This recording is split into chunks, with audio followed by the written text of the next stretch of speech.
దేవుని ప్రశస్తమైన నామమునకు మహిమ ఘనత ప్రభావములు కలుగునుగాక.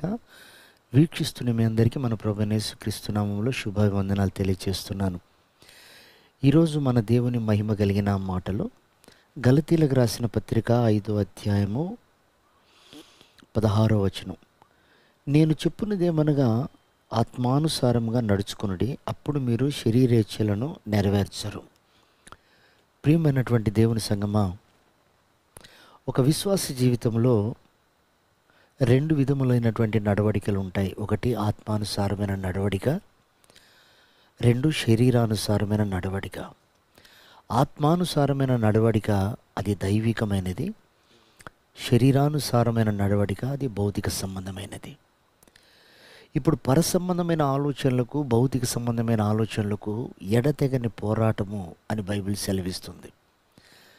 అంటే ఆత్మకు శరీరమునకు ఎడతెగని పోరాటం. ఆత్మ ప్రభువుని గురించి ధ్యానం చేస్తుంది, ప్రభు చేసిన త్యాగాన్ని తలపోస్తుంది, ప్రభు కొరకే ఒక నిరీక్షణ కలిగి జీవించాలని పరిశుద్ధతను కాపాడటానికి ఆత్మ ప్రయత్నం చేస్తుంది. అయితే ఈ శరీరము భౌతిక సంబంధమైనటువంటి సుఖ సంతోషాలతో ఉండాలని ఆశపడుతూ ఉంటుంది. ఈ రెండిటికి పోరాటం ఏమిటంటే ఆత్మ వర్ధిల్లకుండా శరీరము క్రియ చేస్తూ ఉంటుంది. శరీర సంబంధమైన ఆశలు, కోరికలు ఆత్మను అణచాలని ప్రయత్నం చేస్తూ ఉంటాయి. అదే క్రమంలో ఆత్మ ఈ శరీర ఇచ్ఛలు, శరీర కోరికలు నిర్మూలపరచబడాలని ఆత్మ ఒత్తిడి తీసుకొస్తుంటుంది.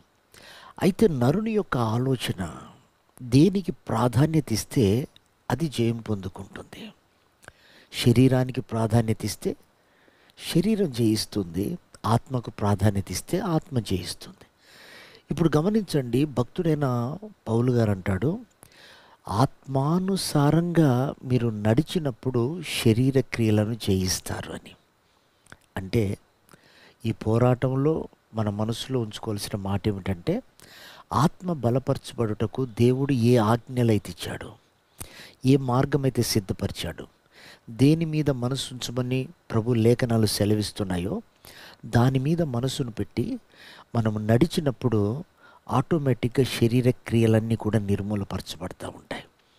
ప్రియ దేవుని సంగమా, లోకాన్ని చూసినప్పుడు కోరికలు, ఆశలు కలగటం సహజం.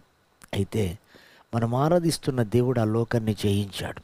ఎందుకంటే లోకములో ఉన్నదంతా కూడా శపితమైంది, దానివల్ల దీవెన కాదు కదా, శాపం వస్తుందని బైబిల్ సెలవిస్తుంది. కనుక ఆ కోరికలు జయించటానికి మనం ఆత్మానుసారంగా నడవాలి. అందుకోసమే ప్రపంచంలో దేవుళ్ళు, దేవతలని పుట్టిన వారు ఎంతోమంది ఉన్నారు, మహాగణులను పుట్టిన వాళ్ళు ఎంతోమంది ఉన్నారు. వారందరూ కూడా మేము జయించి చూపిస్తామని మరణం దగ్గర ఓడిపోయినటువంటి వారే. నా ప్రభువైన యేసుక్రీస్తు ఒక్కడే, ఆయన ఈ శరీరాన్ని జయించి ఆత్మలో వర్ధిల్లి ఆయన పరమునకు కొనిపోబడ్డాడు. ఆయనను ఆరాధిస్తున్న మన జీవితంలో ఆయన ఏర్పాటు చేసినటువంటి మార్గం ఏదైతే ఉందో, నేనే మార్గం అన్నాడు పరలోకానికి వెళ్ళటానికి. ఆ మార్గంలో మనం నడవాలంటే ఆత్మానుసారులమై మనం ఉండాలి.